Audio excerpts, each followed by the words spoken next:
Okay, well, let's go ahead and get started. Uh, okay, for those of you who are on already, thank you so much for attending today's practical shipping solutions using Incoterms. As I think you know, it's a really important topic, and it's something that gets people into a lot of trouble when they don't do it correctly. And so, Ms. Heidi, if we can get the next slide.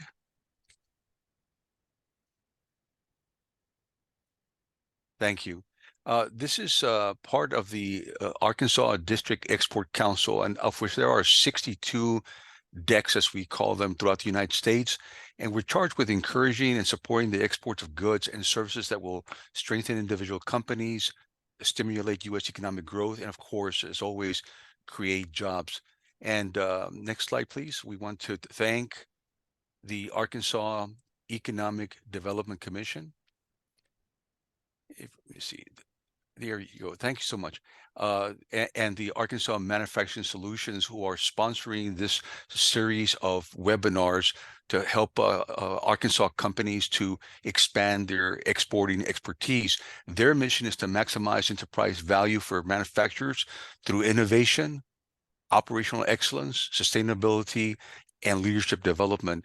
And they are the best source of assistance for any manufacturer in Arkansas. And so if you feel that you need some assistance at any level with any manufacturing company, please feel free to contact them. We will be providing their information at the end of the webinar. Next. Well, very good. Also, be aware that you are free to ask questions and make comments in the Q&A and in the chat box as well. And we will handle those questions as necessary. We will probably wait for most of the questions towards the end so that Graham will be able to focus on his presentation. But if I see a question that really needs to be answered at that moment, I will go ahead and ask him the question. So thank you very much for doing that. Next. I'm Rudy Ortiz. I'm the chair of the Education Committee for the District Export Council, and I also happen to be a management consultant and my company's Strategic Business Services here in Little Rock. And I've been teaching in exporting and international business for a large number of years. And as a consequence of that, that's where they have me focus on putting these webinars together, which we do 13, 14 webinars a year on both exporting and supply chain management. Next. So today's presenter is going to be Mr. Graham Catlett, who is the managing partner at Catlett Law. And he has also been the past chair of the District Export Council and has been with the District Export Council for a large number of years and has been a fantastic resource for us. Mr. Catlett, his focus is on assisting private companies in developing commercial, legal, and political strategies for their growth into the domestic and international markets. He's also been a goods and service provider for the last 30 years and has owned several companies both in the US and in Europe. And as I mentioned earlier, is the managing partner of his law firm. And so with that, Graham, if we will switch over to you for your presentation. Thank you, Rudy, and good afternoon to everybody. We're talking about Incoterms today, and I think most of us have heard what that refers to, but we may not understand the depth that the Incoterms bring to a transaction. So I want to take some time today to dig into some of the problem areas that some companies experience with Incoterms. You may recall that we've had a couple of seminars in the past that cover broadly the basics of Incoterms, but today I want to dig into some, as I mentioned, some of the problem areas a little bit more. And before I begin, let me recommend that everyone acquire 2 bits of data before you continue working with Incoterms. The first is an app that is the Incoterms app that can be downloaded from Apple or Google and placed on your phone or your computer. And it has a simplistic image for each of the Incoterms that helps you understand the basics of what that term represents.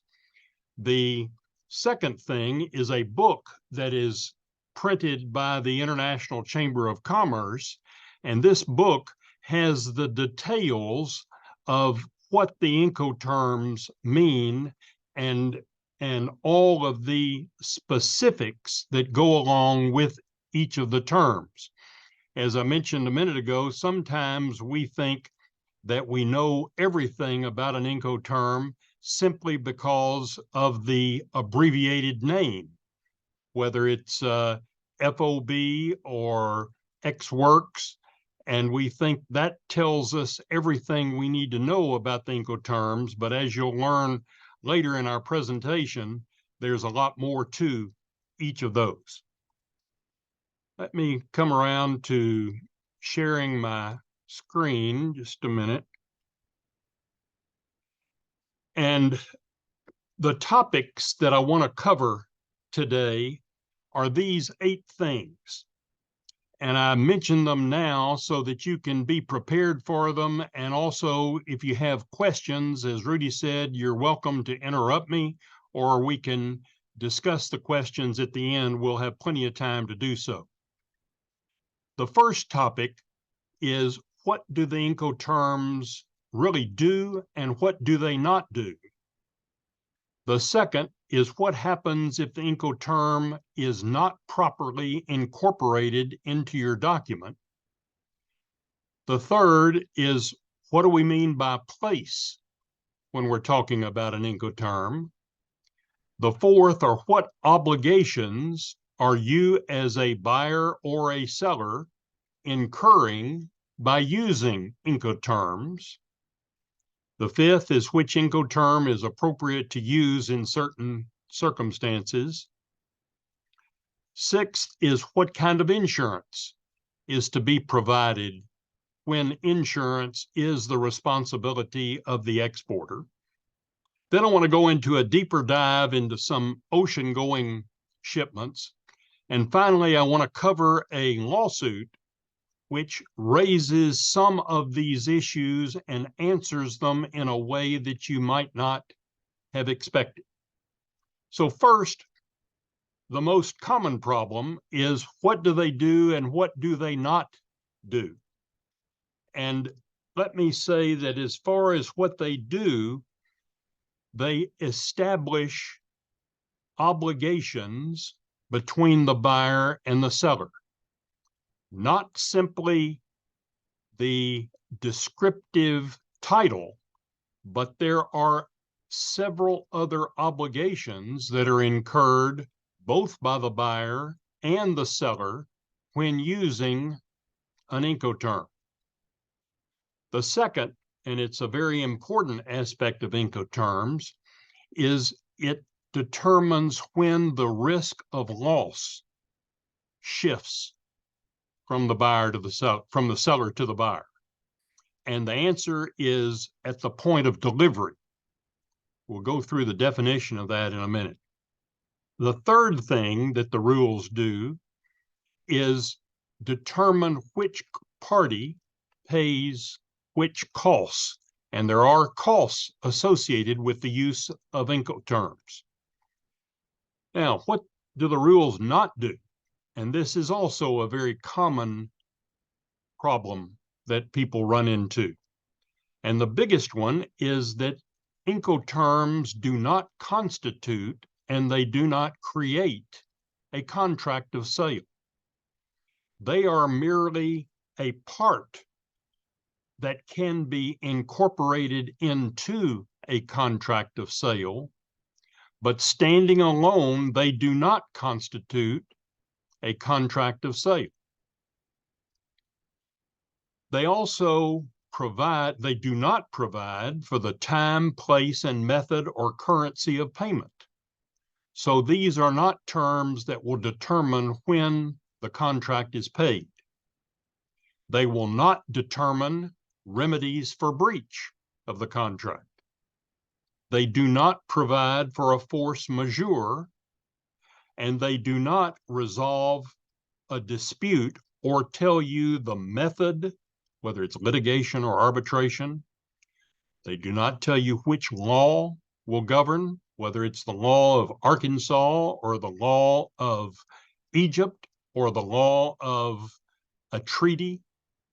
And it will not tell you the venue of that dispute resolution, whether it's going to be in the United States or someplace else. So these are critical factors for you to realize the Incoterms do not provide answers to, and the way to provide answers to them is for you to have a well-drafted contract. Excuse me. The second most common problem is misstating the term as you're trying to incorporate it into your document. Now, the proper way to incorporate an Incoterm is, as you see on the slide, first insert the chosen Incoterm rule, then put a named port, place, or point, and finally say Incoterms with a registered mark 2020. And let me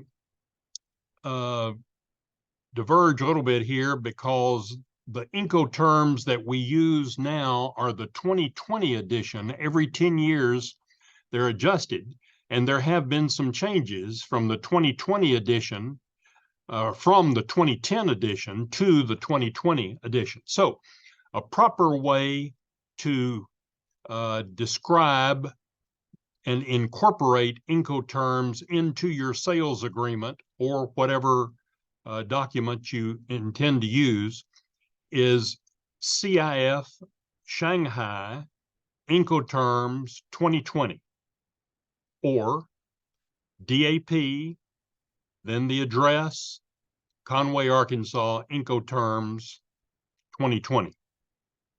Now, you don't always see it that way, and I'm going to show you a lawsuit later where it was not done that way, and we'll talk about the results. But sometimes you see things like FOB Fayetteville, Arkansas, without there being any reference to Incoterms, or FOB New Orleans Incoterms 2020. Now, in the first example, you'll note that there is no reference to the Incoterms 2020. Confusingly, under Arkansas law, there is a FOB designation, which is not an Incoterms term, but this is a proper destination under Arkansas law, but it does not incorporate the benefits and obligations and the terms of Incoterms. Another thing that is unusual about the first one is that the term FOB under Incoterms is only for ocean-going or water transit shipments. So you never have FOB Fayetteville, Arkansas Incoterms 2020. So keep those differences in mind, because if you, the reason is that by having an improperly incorporated term, it may require a lawsuit to determine what do you really mean. And we want to avoid lawsuits at all costs because they are so expensive.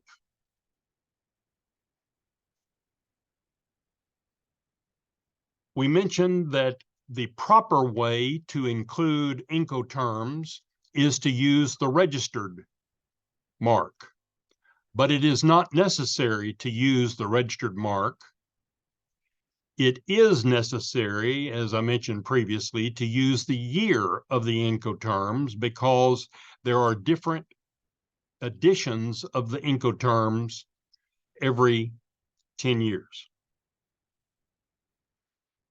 The third most common problem has to do with the place. Remember, we said earlier that the proper way to incorporate Incoterms is to use the term and then specify a place. Well, which place do you incorporate? And the rules provide that in all rules except the C rules, the place indicates where the goods are delivered. In the D rules, the place is both where delivery occurs and destination.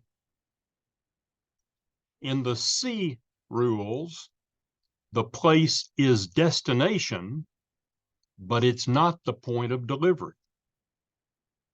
Now, why is that important? Well, you see in each of these sentences here, I've used the word delivery. Well, delivery is the place where risk shifts from the seller to the buyer. So in all the rules except the C rules, the place that you put in the Incoterms represents where the goods are delivered and where the risk shifts. In the D rules, the place is both the delivery, destination, and of course, risk shift. In the C rules, the place is the destination, but it's not where the risk shifts. The risk shifts somewhere else. I'll show you a graphic that illustrates that in a minute.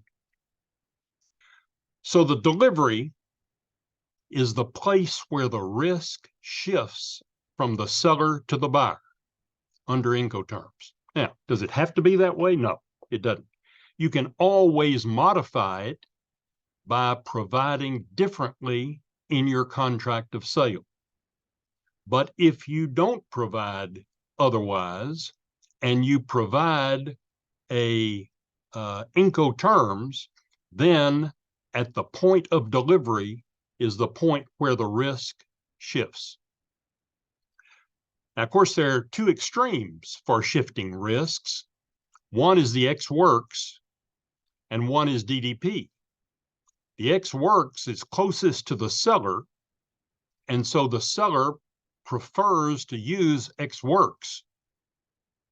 The DDP is the closest to the buyer, and so the buyer will prefer for you to use DDP, but it's not always practical to do that. Sometimes the buyer wants the seller to provide for transportation and insurance, and sometimes the buyer may want the seller to assume the risk of loss during transportation, and so the buyer will not accept the seller's Ex Works terms. Likewise, although the buyer may prefer DDP, the seller is unwilling to take the risk of transporting the goods. So even though these are the extremes and one is best for the seller and one is best for the buyer, they're not always practical to be used. Now, another part of place is actually a point, because you've all seen and perhaps visited these huge port areas or cities where the shipment may be, the place that may be designated may be a city. And so it's not purely satisfactory to list just a city or a port, but when you can identify a point so that there is no confusion. There is often confusion about this issue. Let me show you an example. Now, this is a graphic displaying CPT, carriage paid to. And you see in the graphic on the left side, the blue represents the seller, and on the right side, the yellow represents the buyer. So under CPT, the costs of the seller include shipment all the way to the buyer's destination, but the product is still loaded in the truck. The buyer must pay for unloading. However, the risk of loss shifts when the product is loaded onto the truck. So the seller's risk ends when the product is loaded onto the truck. And so you see that there is a difference between the point of delivery, the point of destination, and the point of delivery, which is when it's loaded into the truck. And this is confusing and needs to be clear, because you see under this CPT, the seller is not providing insurance to the buyer. The costs of transportation are paid by the seller, but there's no insurance that's provided by the seller, even though the risk of loss shifts to the buyer when the product is loaded into the truck. Now, this gets a little more confusing when there are multiple carriers under both CPT and CIP. And I won't go into all the details of each one, but generally, you'll find that the point at which the seller first delivers to a carrier, if there are multiple carriers, that generally constitutes delivery and shifts the risk of loss to the buyer. So the buyer needs to be very much aware that it may be assuming the risk of loss earlier than what the buyer expected. Now, the next thing under Incoterms is for us to think about the obligations that you're incurring, both as a seller and a buyer. And let me take as an example CIP. This again is the same kind of graphic we talked about before, with the seller's duties on the left and the buyer's on the right. So here you have the seller being responsible for costs of transportation all the way to the buyer's facility without unloading the product from the truck. However, the buyer assumes the risk of loss immediately when the product is loaded into the truck. Now, different from what we were talking about before is the added insurance component. And here you see insurance is in blue, which means that it is a cost of the seller, and the seller is providing insurance up to the point of delivery or of the destination. But look at the difference between insurance provided and risks, the change of risk.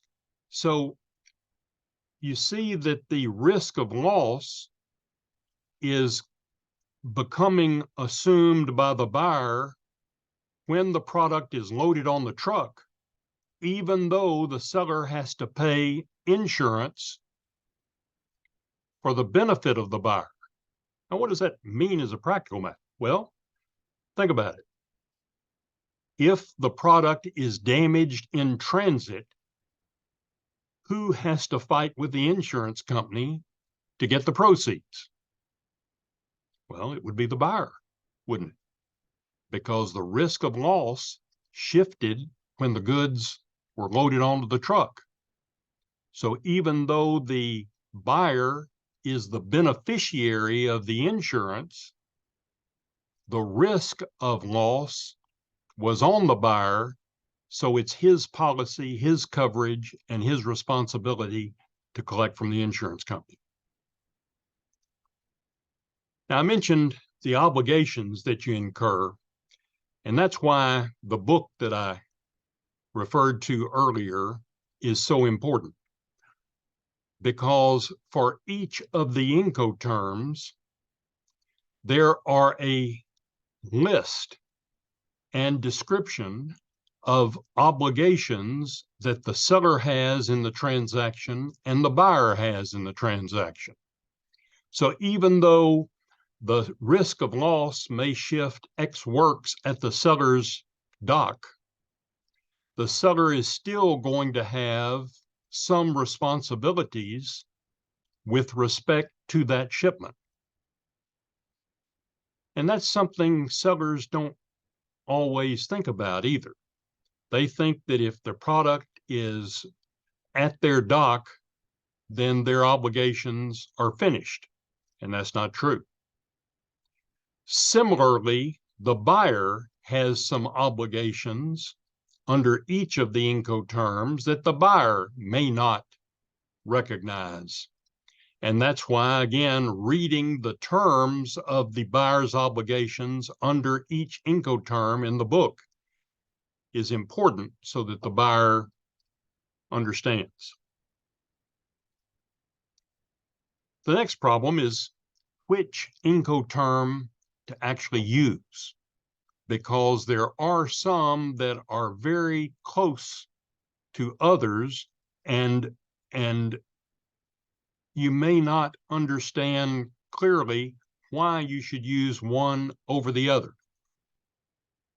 First of all, these are the Incoterms that are only usable in any mode of transportation. So we know what X works is. It's pretty much delivered to the seller's dock. FCA, carriage paid to, which does not include insurance. CIP, carriage and insurance paid to. DAP, delivered at a place. DPU, delivered at a place unloaded. And DDP, delivered duty paid. As I say, these can be used with any mode or modes of transportation. In addition, there are 4 rules that can only be used for sea and inland waterway transport. FAS, free alongside ship. FOB, free on board. CFR, cost and freight. CIF, which is cost, insurance, and freight.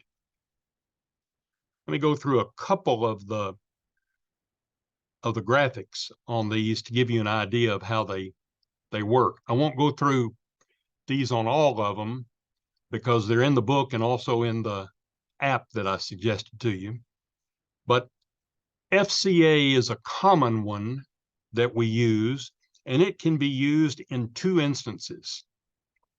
It can be used where the seller has the responsibility of only loading the products in the truck, and then all costs of transportation are the buyer's.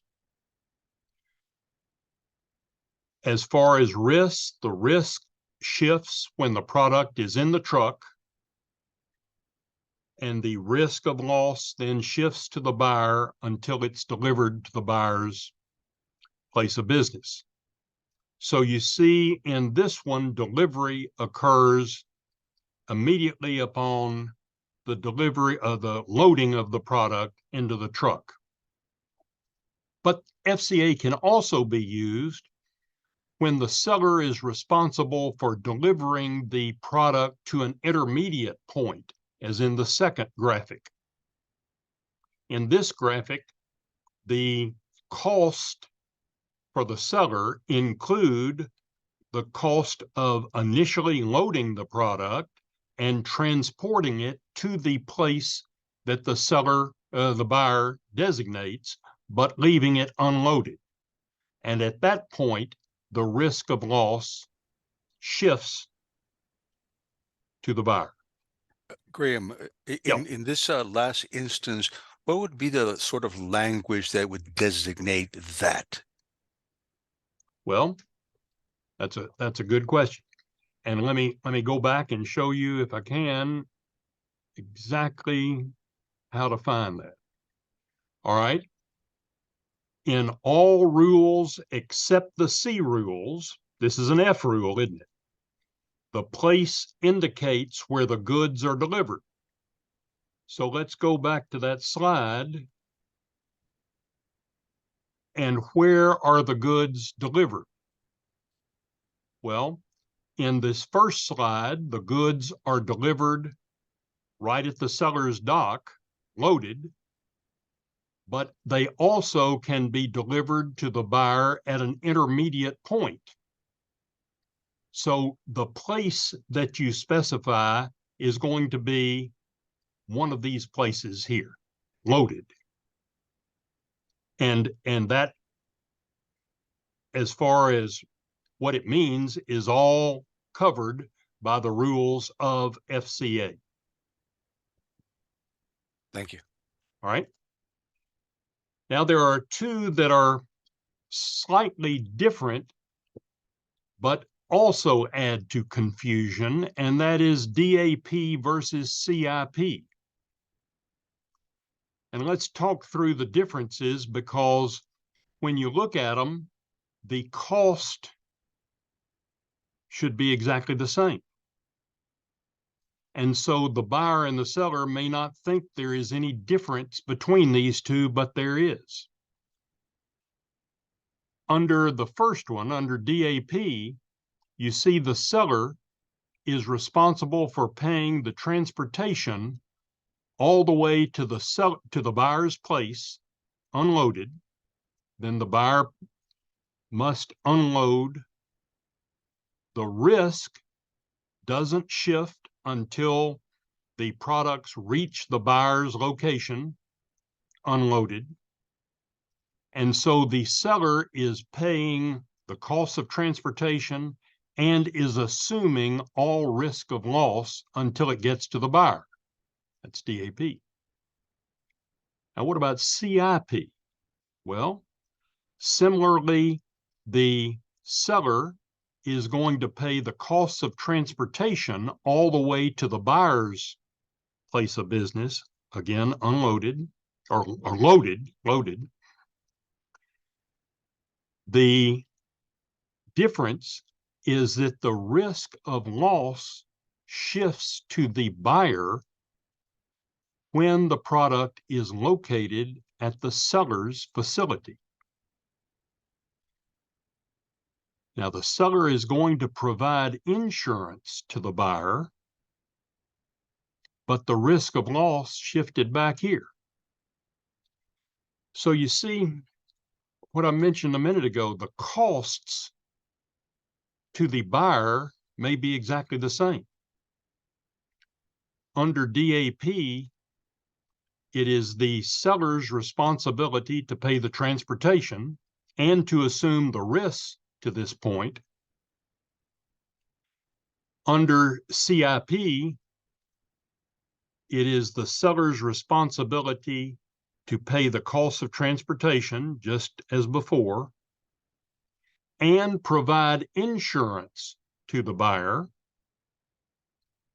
So from the buyer's standpoint, his cost may be the same, but the risk of loss is shifting to the buyer at the beginning of the transport when the goods are loaded into the carrier's truck.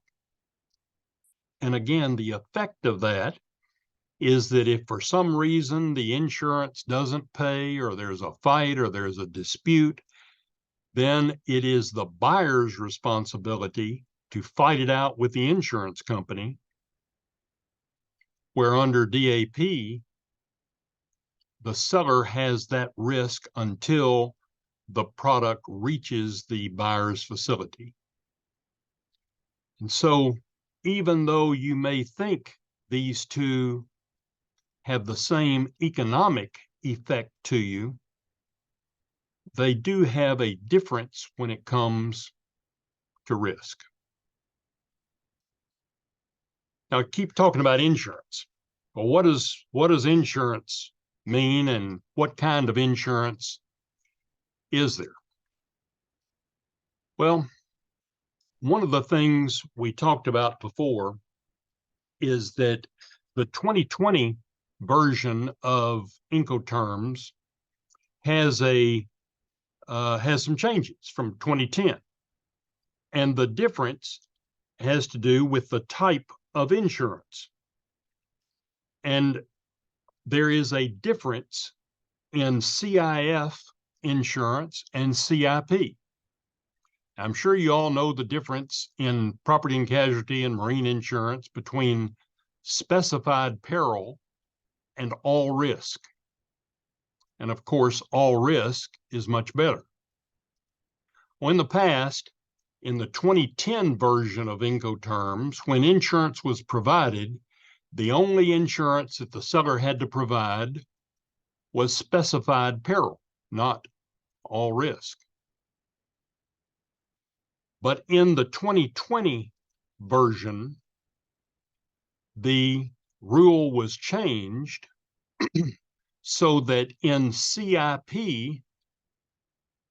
the seller must provide all risk insurance, not specified peril. However, in the CIF, the rule remained the same, and specified peril was accepted. Now, again, what's the effect of that? Well, the effect is that the insurance cost is going to be higher if you have all risk insurance. The buyer is going to prefer all risk insurance rather than specified peril.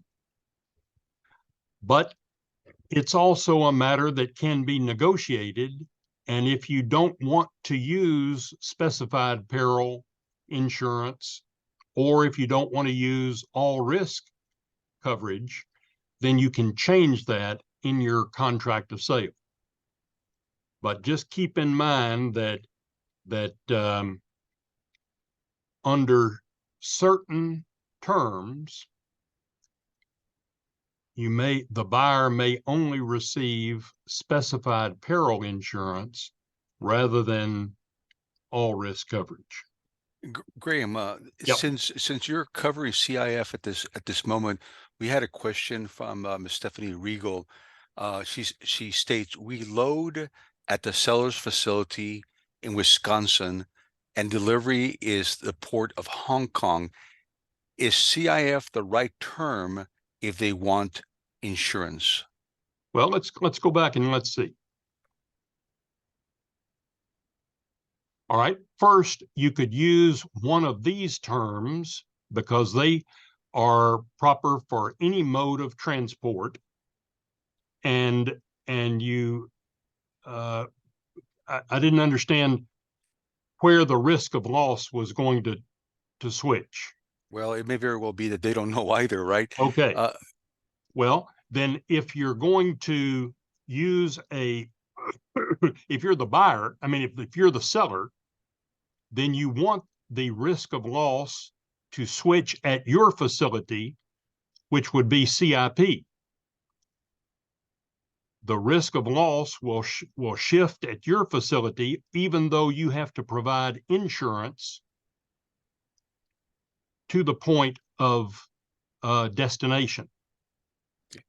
And I think the Now, question, okay. Graham, it says, is CIF, as in Frank, the right term to use if they want insurance? Well, and that's what I was getting to. There are Okay, two. You could use the CIP term, right. or you could use the CIF term. Now, with the CIF term, once again, the risk of loss is going to shift at your terminal rather than Hong Kong, and you have to pay insurance, but the risk of loss to the buyer shifts when it's loaded. So either of those terms would work. Now, a difference may be in the type of insurance.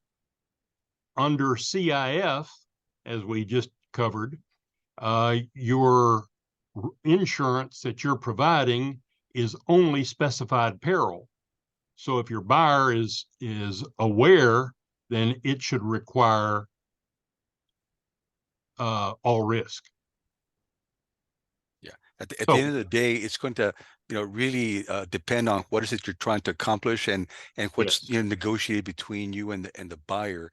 but That's why CIF this, is fine yeah, for that's why you. this stuff bites so many people, is because they really don't understand it, in particular where the risk is transferred. Yes, and these graphics are pretty cool for visualizing where the risk of loss uh, changes. And I wanted to dig into the ocean going a little bit more because of it seems to cause most of the questions. But one of the Incoterms for ocean going is FAS, free alongside ship. And so you see the cost to the seller is to get the product alongside the ship, and then all costs of loading and transportation are borne by the buyer. The seller's risks end at the dock, and the risk of loss is converted to the buyer, who then has it until it's delivered. Now, FOB is slightly different. It just extends the seller's cost to loading the ship and the risks to when the product is loaded in the ship, on the ship.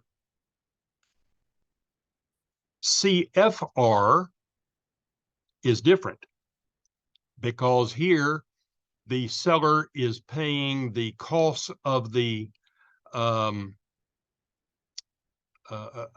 the freight to the port of the buyer, and that includes loading the ship, but the risk of loss shifts at the point of the loading. So actually, this would be another alternative to the example we used about Hong Kong. Here, the seller is paying the transportation costs, but the seller does not have any risks after loading. But the difference between CFR and CIF is that the seller is not providing insurance. So the buyer will prefer CIF to CFR, even though his risks are the same, but the buyer receives specified peril insurance as part of the contract. Does that make sense? Okay. Now let me spend a few minutes talking about a case that puts some of these issues together. And this is a case involving the sale of an MRI machine from a German company to a buyer in Calumet, Illinois. And the case was decided in the United States District Court for the Southern District of New York. Now you'll see the one-page contract that they had said the MRI system will be, quote, delivered to Calumet, Illinois, fully functional, close quote. It also said, quote, CIF New York Seaport, close quote. And then it said, quote, the system remains the property of the seller until complete payment has been received after delivery to Illinois and inspection. So, as you'd expect, the MRI, it was undisputed that the MRI machine was loaded on the ship in Germany in good condition, but when they opened the box in Calumet, Illinois, it was trashed. So where did the risk of loss shift under this one-page contract? Now, the first thing I want to mention is that they had to go to court to determine it. And as I said earlier, you never want to go to court because it's complicated, it's expensive, and you don't know where the court may actually sit to decide the case. And so, as we said, that Incoterms do not make those determinations, and I recommended that they all be determined in a sales contract that's properly written. In any event, in this case, this was a expensive machine.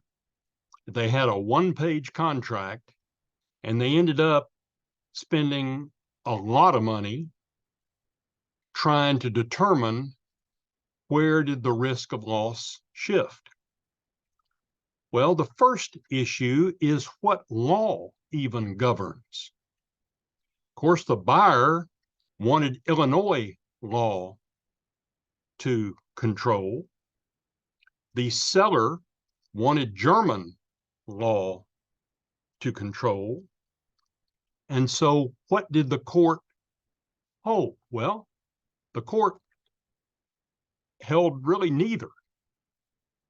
It held that German law controlled because it was stated in the contract that German law would control, but that under a treaty between the United States and Germany, the actual decision is going to be determined by the United Nations Convention on Contracts for the International Sale of Goods.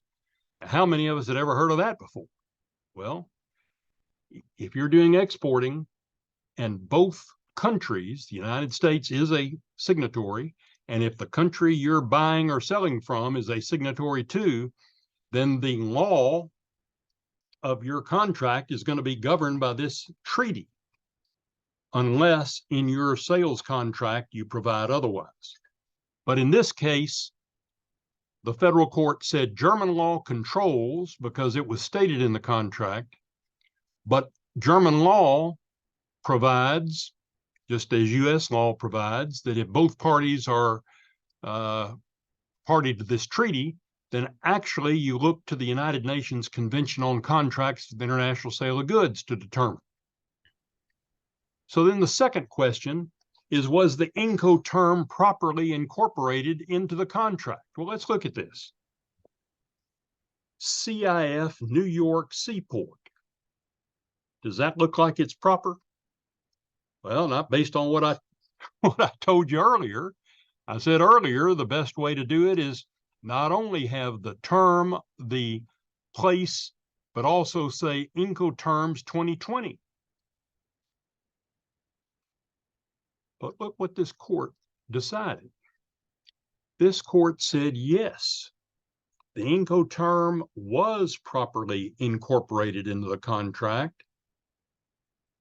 because it was a usage of trade term. Now, what in the world does that mean?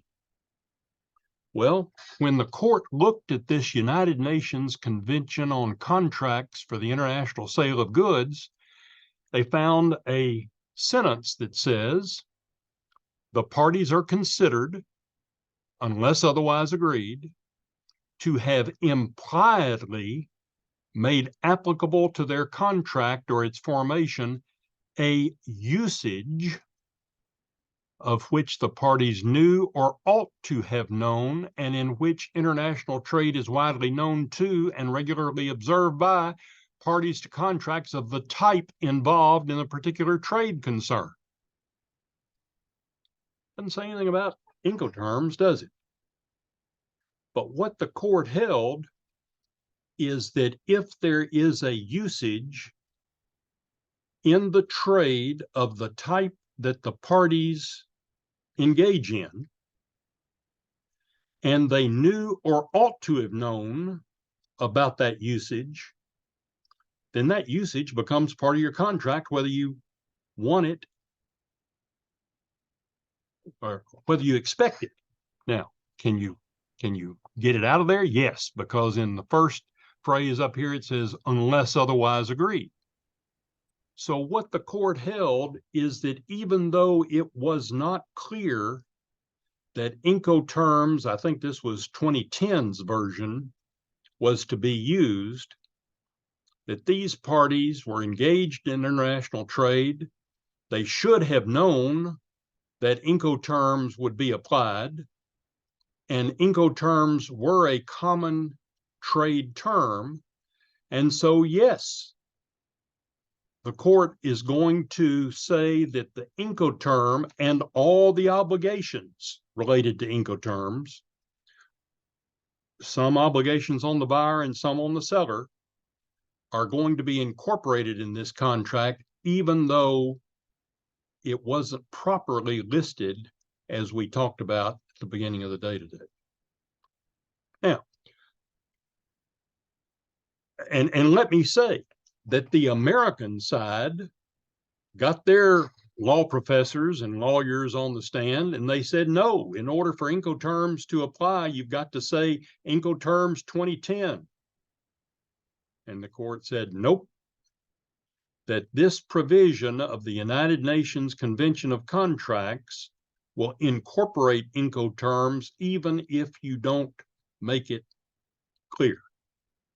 Now, what's the point? Well, the point to me is put the full proper name in there so you don't have to litigate. Can you imagine what it costs to bring in German law professors and US law professors to testify in New York for days? You don't want to do that. So be clear and make sure it says what you intend. Now, another issue in the case was the fact that title to the property did not transfer until payment was made. Is that important? And the answer, remember at the very beginning, I said that Incoterms does not determine payment, nor does it in turn determine transfer of title. And the court held that. They said Incoterms and risk of loss are separate from the passage of title. So where did the risk of loss transfer? It transferred upon loading the ship in Germany. The seller wins, the buyer loses. But hold it, did the buyer really lose? Nope. The buyer had insurance, remember? So the insurance company lost. So that just shows an example of how in a seemingly common transaction, these things can get all bollocksed up and become very expensive and complicated to determine.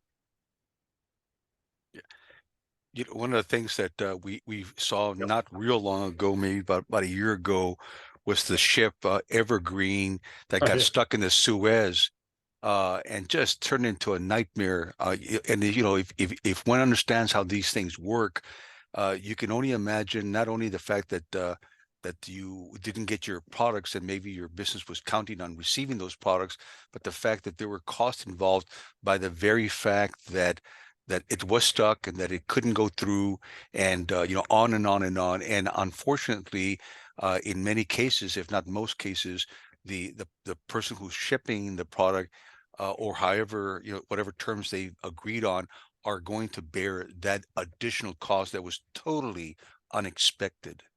Right. Thank you, Rudy. That's right on point. There's one other aspect of the Incoterms, and that is the Incoterm that's in your contract the final answer?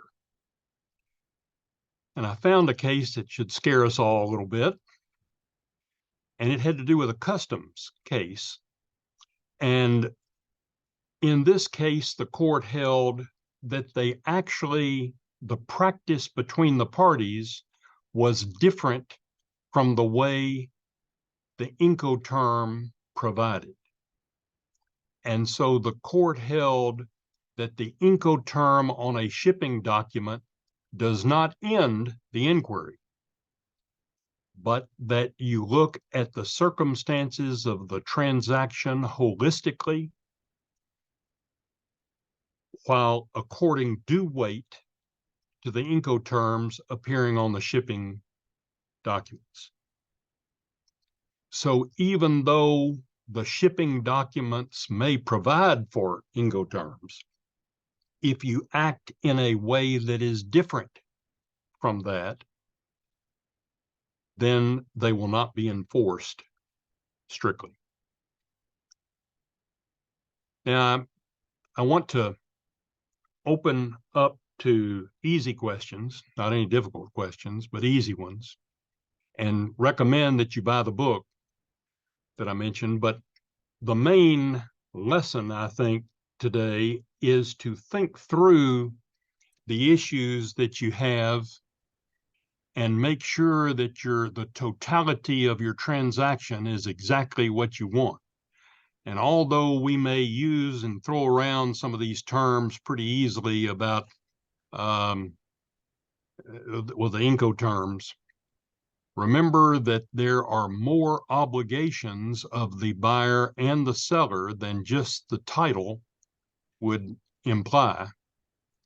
And in every case, you need to have a sales contract that is consistent with what the purpose of the transaction is.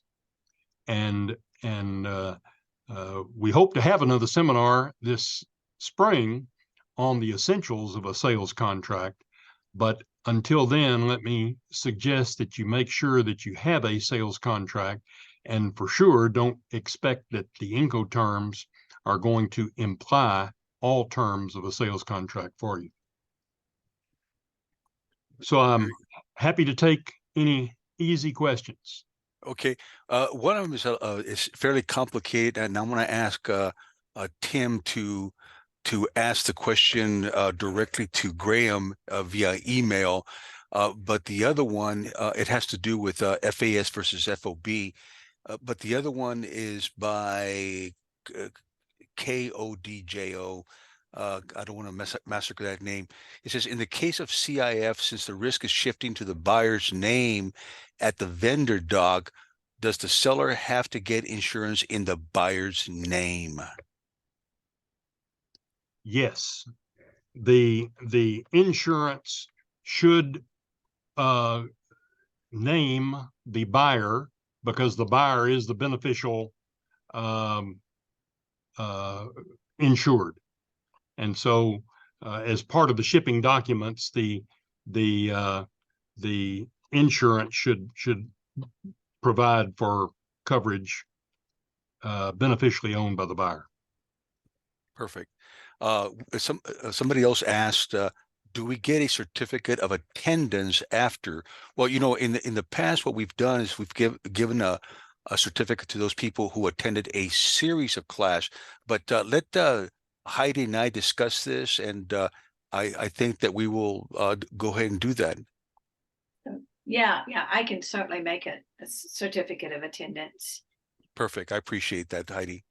Very good. And Tim, as I said, you've got several different points here. We're going to give you and give everyone the contact information to Graham and myself. And if you have any questions that you want either one of us to answer, please feel free to contact us. Heidi, I think that's all we have in terms of questions. Would you go ahead and throw up the slide that has our contact information?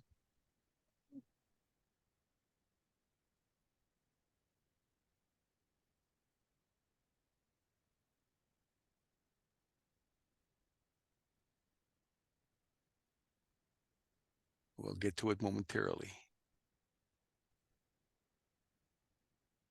There we are. You might just take a picture with your phone or whatever of that contact information. But we will be sending out all the slides after probably a couple of days from now.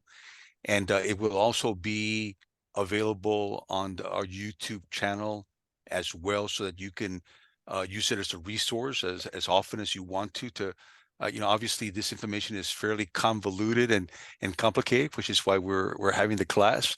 And so it would be very difficult to have taken notes on every facet of it, but you'll be able to look at our, not only the slides that we're going to send you, but also our YouTube channel that has not only this particular class on it, but all the classes that we've had in the past as well. And I guess with that, Graham, thank you so much for having been the presenter for this particular class and your great expertise. This class was a little bit different than some of the other ones that we've had on Incoterms, because it really dove much deeper into the actual problems that we see in terms of Incoterms. So thank you for that. And Heidi, as always, thank you for being the person behind the curtain, as they say, on running the webinar. And with that, we will close it out. And thank you very much for having attended. Thank you.